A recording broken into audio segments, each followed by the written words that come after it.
Citra satelit terbaru menunjukkan pasukan Rusia mengepung Ukraina dari 3 wilayah, yakni Belarusia, Crimea, dan Rusia Barat. Foto satelit tersebut juga menunjukkan Moskow telah meningkatkan kesiapan keseluruhan penempatan pasukannya. Foto itu diambil oleh perusahaan citra satelit swasta Amerika Serikat, AS Maxar Technologies, dari tanggal 19 Januari hingga tanggal 1 Februari tahun 2022. Meski demikian, menurut laporan Reuters pada Kamis, tanggal 3 Februari tahun 2022, gambar satelit itu tidak dapat diverifikasi secara independen. Penumpukan militer Rusia di dekat Ukraina telah memicu kekhawatiran bahwa Moskow mungkin berencana untuk menyerang tetangganya, sesuatu yang disangkal oleh Rusia.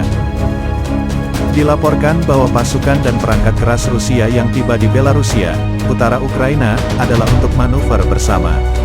Maxar mengatakan dalam sebuah pernyataan bahwa sementara Rusia telah mengerahkan peralatan dan unit militer di dekat Ukraina selama beberapa bulan terakhir, dalam banyak kasus beberapa pasukan atau unit akomodasi baru untuk personel tambahan telah diamati.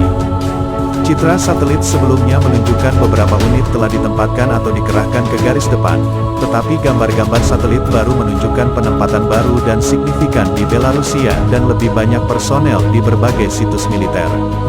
Tenda pasukan, tempat perlindungan untuk personel telah terlihat di hampir setiap lokasi penempatan di Belarusia, Crimea dan Rusia Barat yang menunjukkan bahwa unit tersebut sekarang disertai dengan pasukan dan telah meningkatkan tingkat kesiapan mereka secara keseluruhan, kata Maxar. Rusia mengirimkan sekitar 30.000 tentara dan senjata modern ke Belarus selama beberapa hari terakhir. Ini merupakan pengerahan militer terbesar di Moskow ke negara itu sejak berakhirnya Perang Dingin, kata Sekretaris Jenderal NATO Jens Stoltenberg.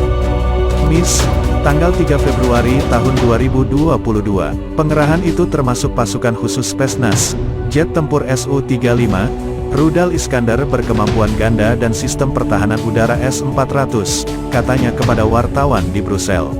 Semua ini akan digabungkan dengan latihan kekuatan nuklir tahunan Rusia.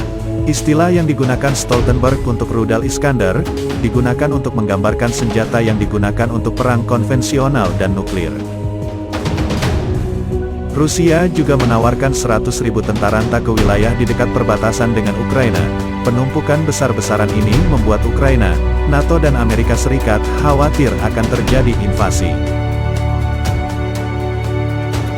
Presiden AS, Joe Biden, menyetujui pengiriman 3.000 tentara ke negara-negara sekutu di Eropa Timur sebagai bagian dari antisipasi terjadinya rembesan jika Rusia menyerang Ukraina.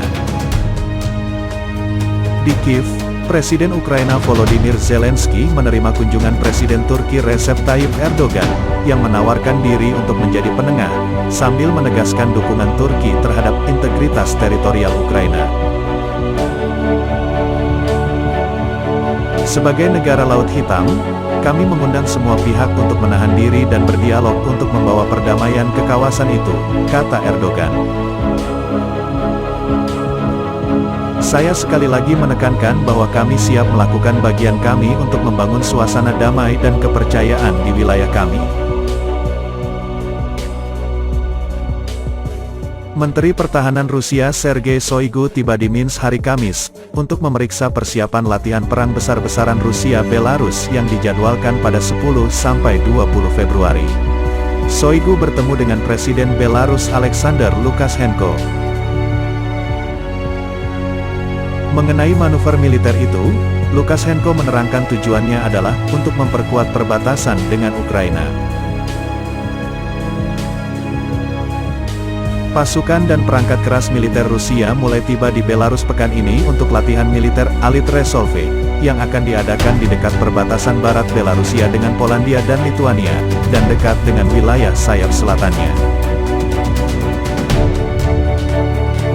Kementerian Rusia mengatakan 2 batalion S-400 yang masing-masing terdiri dari 8 sistem rudal anti-pesawat, telah mulai bergerak ke Belarus dari wilayah timur jauh, Far East.